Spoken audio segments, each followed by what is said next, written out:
আমার সামনে এখন যত ভর্তা দেখতেছেন, সবজি, ভর্তা, ভাজি, ডাল সব ফ্রি।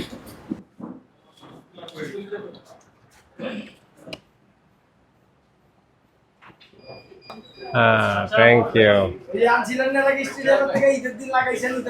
আচ্ছা, মূল ভিডিওতে যাওয়ার আগে জাস্ট একটা মিনিট আপনাদের কাছ থেকে একটু সময় নেব। একটা জিনিস আপনাদের সাথে শেয়ার করা খুব দরকার। আজকে হচ্ছে আমার অফিস বন্ধের দিন, তারপরে আমি আমার অফিসের এরিয়াতে মতিঝিলে আসছি। এর পিছনে একটা কারণ আছে। কারণটা হচ্ছে আমাদের মনির। কি অবস্থা? এই হচ্ছে আমাদের সে মনির সাহেব। এখন মনিরকে কেন আমি এই ভিডিওর ভিতরে দেখাচ্ছি, কারণটা হলো এখন মনির মাঝখানে বেশ খানিকটা অসুস্থ ছিল এবং সে অসুস্থ থাকার কারণে ও 2 মাসের মতো দোকান খুলতে পারে নাই। ওর আর্নিং সোর্স বলতে এই দোকানটা। আমার অনেক ভিডিওতে আমি জিনিসটা বলছি, কিন্তু আমি কখনো বলিনি যে ওর জন্য কোনো হেল্প লাগবে বা ইত্যাদি ইত্যাদি এই টাইপের কোনো কথা বলিনি।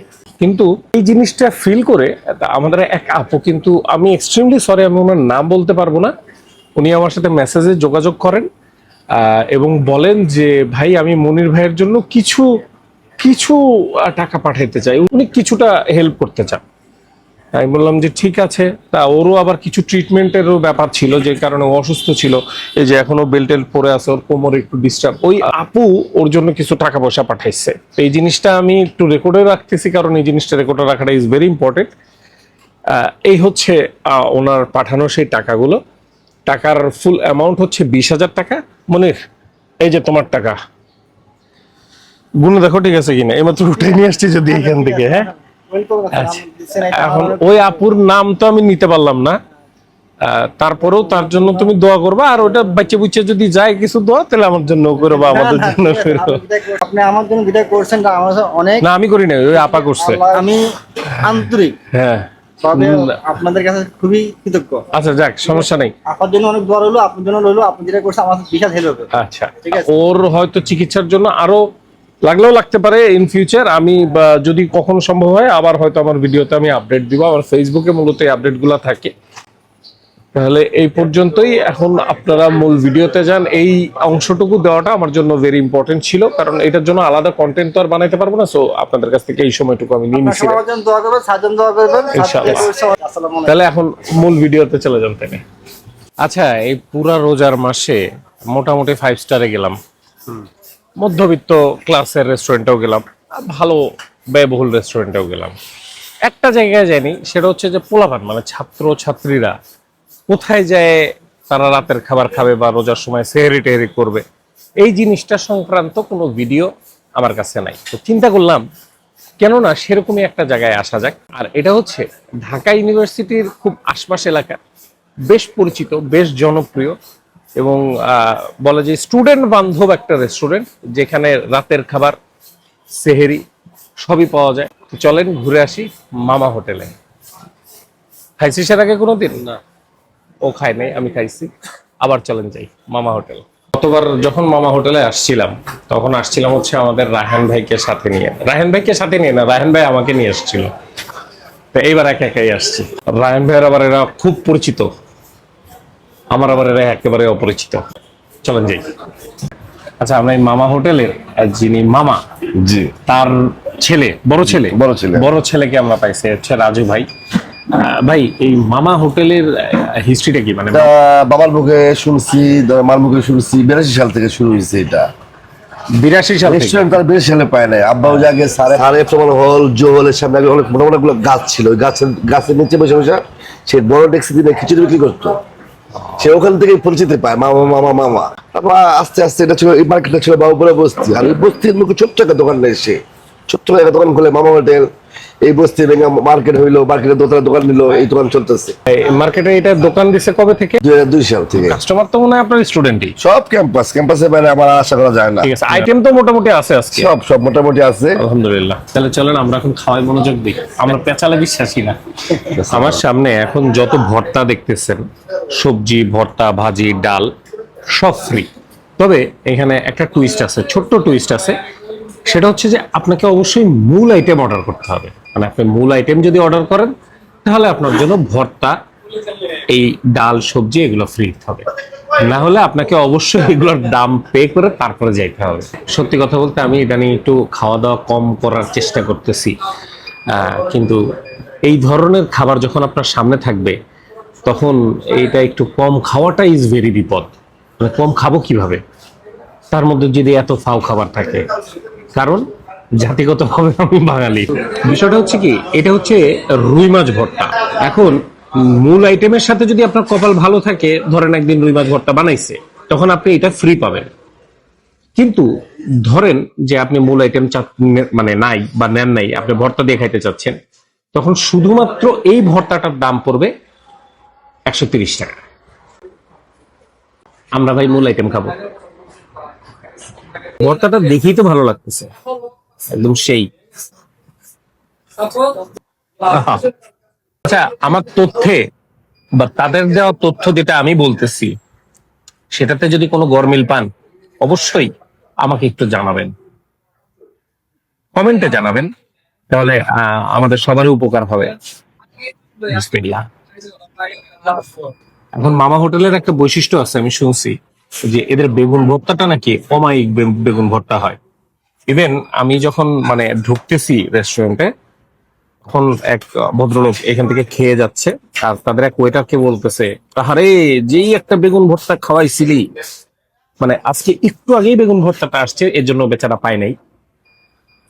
আপনারাই বলেন, এই ধরনের খাবার, এই ধরনের ভর্তা যখন সামনে থাকবে, কিভাবে সম্ভব যে আপনি কম খাবেন? আমার কি দোষ? আমিও মানুষ।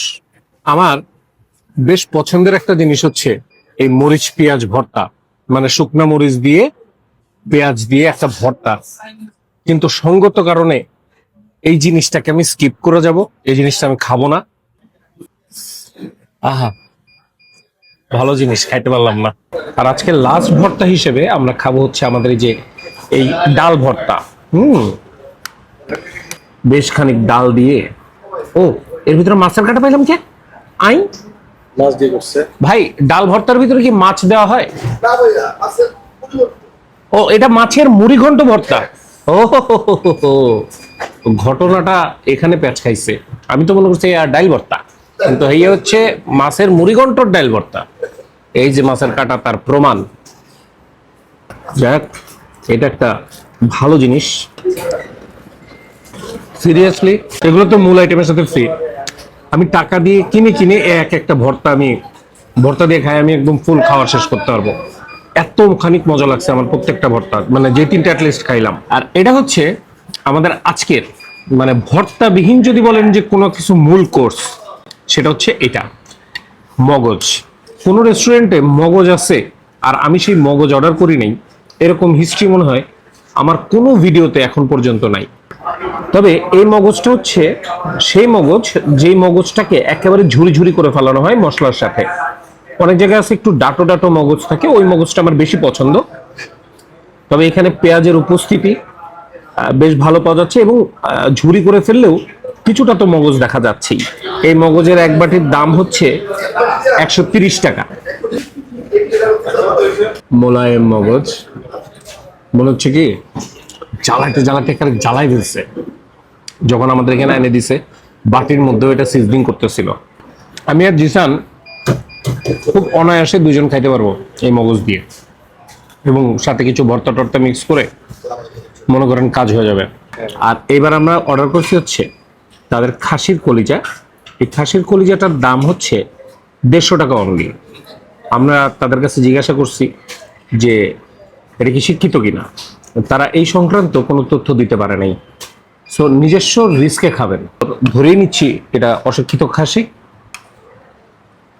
অশিক্ষিত খাসিটাকেই আমরা এখন খাবো, মানে খাসির কলিজাটাকে খাবো। এখানে একটা জিনিস হচ্ছে, আলুগুলো সাদা সাদা আলু দেখা যাচ্ছে। নর্মালি খাসির ভুনায় কিন্তু আমরা দেখি যে একদম কালো কুচকুচে হয়ে যায়, এবং সেখানে আলু দেওয়া থাকে। আমি আলু দেওয়া খাসি অবভিয়াসলি খাসির কলিজা খাইছি, কিন্তু এতখানি ফকফকা জিনিসটা দেখিনি। কিন্তু আজব বিষয়, একটা কলিজা আসে নাই, সব ফ্যাপসা আসছে। আচ্ছা, কিছু কলিজাও আছে, তবে কলিজার পরিমাণ কম, ফ্যাপসাটা একটু বেশি। তবে আমি আবার ফ্যাপসাটা মানে পার্সোনালি আর কি, অনেকে হয়তো ফ্যাপসা খায় না, কিন্তু আমি আবার ফ্যাপসাটা খুবই পছন্দ করি। লবণটা স্লাইডলি একটু বেশি লাগছে, মানে আমার জন্য মনে হয়েছে যে আরেকটু কম হইলে পারে আমার জন্য পারফেক্ট হয়ে যায়। তবে মগজ ভুনার ভর্তাগুলো আমি যে আয়েশ করে খাইছি এতক্ষণ, মনে হয় না এই খাঁচের কলিজাটা অতটা আয়েশ করে খাইতে পারবো। খুব একটা বেশি মানে ওই ওই ঝোঁকটা আমার লাগে নাই। এটার কারণ হইতে পারে যে কলিজা আমি খাইছি যখন, তখন অবভিয়াসলি অতিরিক্ত ভুনা, বেশ কষানো, একদম ঘন ঘন সেই কলিজা। এটা একটু পাতলা পাতলা টেলটেলে কলিজা, মানে আমার অতটা জমে নাই। আর এবার হচ্ছে আমাদের গরুর মাংস। এটা হচ্ছে আজকে আমাদের প্রধান এবং মেইন আইটেম। 2 পিস গরু, সাথে আলু 2 পিস এখানে দিছে। আমি বলছি কি 2 পিস কি নিয়ম কিনা, ওনারা বললো যে এটা আনলিমিটেড, এরা চাইলে আরো দেওয়া যাবে 1-2 পিস, কোনো সমস্যা নেই। কিন্তু এটার দাম হচ্ছে 180 টাকা। কোনো থোড়া আছে এটার সাথে? কি কোনো রিপিট থোড়া আছে 1 পিস? হ্যাঁ, ছোট্ট 1 পিস পাবো।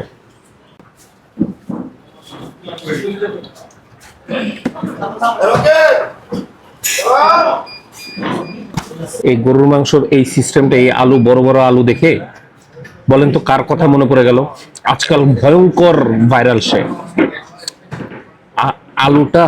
এই আল্লাহ, আলু তো খালি ভর্তা বাকি আছে, এত নরম করে ফেলছে জ্বালাইতে জ্বালাইতে। প্রথমে আমি একটু গ্রেভিটা দেখি। হ্যাঁ,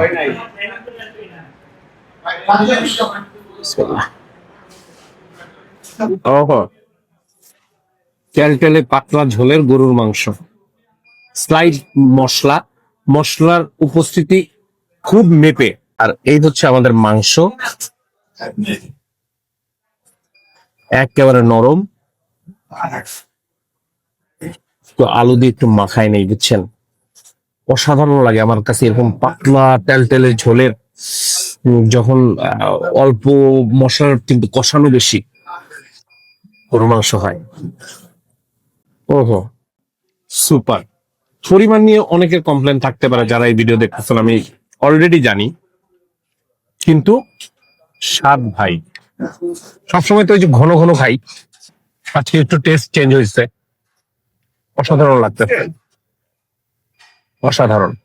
তারা আর একটা সালাদের মতো দিছিল এখানে টেবিলে, টমেটো আর পেঁয়াজ দিয়ে আর মরিচ দিয়ে। এটা আমি নেই নাই। কাঁচা টমেটো আমি খুব একটা লাইক করি না। এই গরুর মাংসের ঝোল, ভাত, এই গরুর আলু আর একটু গরুর মাংস, এটা দিয়ে একটা দুর্দান্ত কম্বিনেশন হবে এটা। মনে করেন যে একটু মাংস নিলাম, এই আলু নিলাম, এই হচ্ছে সে টমেটো আর পেঁয়াজের ভর্তা, গরুর ঝোলটা রয়েছে, এই সবগুলাকে একসাথে মাখাবো, মাখায় একটা লোক। যদিও টমেটোটা আমার অতটা বেশি পছন্দ না, কিন্তু এই লোকমার স্বাদটা ওহো অস্থির। আমরা এখন আমাদের খাওয়া দাওয়া পুরোপুরি পূর্ণ করে আরো একটা জায়গায় যাব, খাওয়াটা শেষ করেই ওইদিকে রওনা দিচ্ছি। তো খাওয়া দাওয়া তো শেষ, এখন এই এলাকার আশেপাশে আসলে আমি একটা জায়গায় মাস্ট যাবই। মানে এত ভারী খাবার দাবার খাইছি, এখন একটু জুস খাইতে হবে। তাও আবার কি খাইতে হবে? ফ্রেশ জুস খাইতে হবে। তো আমাদের বন্ধু মহলে এই ঢাকেশ্বরী জুস কর্নারের বেশ একটা জনপ্রিয়তা আছে। মানে এদিকে আসলে এই ঢাকেশ্বরীতে আসি আমরা, জুস টুস খাই। আর এখানে শুধু আমরা না, মানে ওইটার পরিস্থিতিটা দেখেন। এই জুস কর্নারের একটা নিয়ম আছে, রাত যত গভীর হবে ভিড় তত বাড়বে, অন্তত পক্ষে আমি তো তাই দেখছি। আর অনেক ধরনের জুস টুস এখানে পাওয়া যায়, সিজনাল ফ্রুট পাওয়া যায়, তাছাড়া তাদের আবার কিছু স্পেশাল জুস টুসও আছে, সেগুলো পাওয়া যায়। আর এখানে আসলে আমরা 2-1 ডোজ ঠিক মতো মারি। যেমন ধরেন আজকে আমি প্রথমে একটা খাইছি হচ্ছে তরমুজের জুস, তারপরে ওয়েট করতেছিলাম আমাদের বড় স্যার আসবে, মানে আমাদের প্রবাসী পুরুষ, সে আসার পরে আরেক ডোজ দেওয়া শুরু করছি। পরের জুসটা আমি নিছিলাম কদবেল জুস, তবে ওইটা খুব একটা সুবিধার লাগে নাই আমার কাছে, সো ওইটাকে আমি স্কিপ করে গেছি। স্কিপ করে আমি পরে পেটটা ক্লিয়ার করার জন্য খাইছি হচ্ছে পেঁপের জুস। আমি এখন বড়ই স্বাস্থ্য সচেতন, মানে আমার মতো করে আমি স্বাস্থ্য সচেতন। পেঁপের জুসটা কিন্তু দুর্দান্ত ছিল। তাহলে এই হলো অবস্থা, খাওয়া দাওয়া শেষ, জুস খাওয়া শেষ, সবকিছু শেষ। তোর কাছে মামার খাবার কেমন লাগছিল? মামার খাবার আমার কাছে ভালো লাগছে ওভারঅল, বাট মগজ ভুনা, গরুর মাংস আর হচ্ছে মাছ ভর্তা, ওইটা বেস্ট ছিল। হ্যাঁ, আর দাম সম্পর্কে কি ধারণা? এই যে খাওয়া খাইলে আশাইরা খাওয়া, 610 টাকা পে করছি আমরা। 610 টাকায় আমরা যে খাবার অ্যাকচুয়ালি খাইছি, 590 টাকা আমি খরচ সহ বেশি দিচ্ছি। হ্যাঁ, 610 টাকায় আমরা যে খাবার খাইছি, তাতে করে আমার মনে হয় আরো 2-3 জন খাওয়া যাইতো। আর একজন খাওয়া যাবে ইজিলি, আর একজন খাওয়া যাবে, আর একজন, মানে 3 জনের খাবার খাইছি আমরা মোটামুটি। প্রবাসী পুরুষ আমাদের সাথে আজকে না মিসিং যেতে হয়ে পেরে গেছে। হ্যাঁ, খুব দুঃখ প্রকাশ করতেছে আসলে। দুঃখ প্রকাশ হয়, আমি খাইলাম না, জুস খেলাম না। তাহলে আজকে এ পর্যন্তই। ভালো থাকেন, সুস্থ থাকেন। ভিডিওতে লাইক, কমেন্ট, শেয়ার যা যা করার দরকার আপনারা তো সবসময় করেন মাশাআল্লাহ। আর ইউটিউবে যদি ভিডিওটা দেখে থাকেন তাহলে সাবস্ক্রাইব, আর ফেসবুকে দেখে থাকলে ফলো করে দিন। আল্লাহ হাফেজ।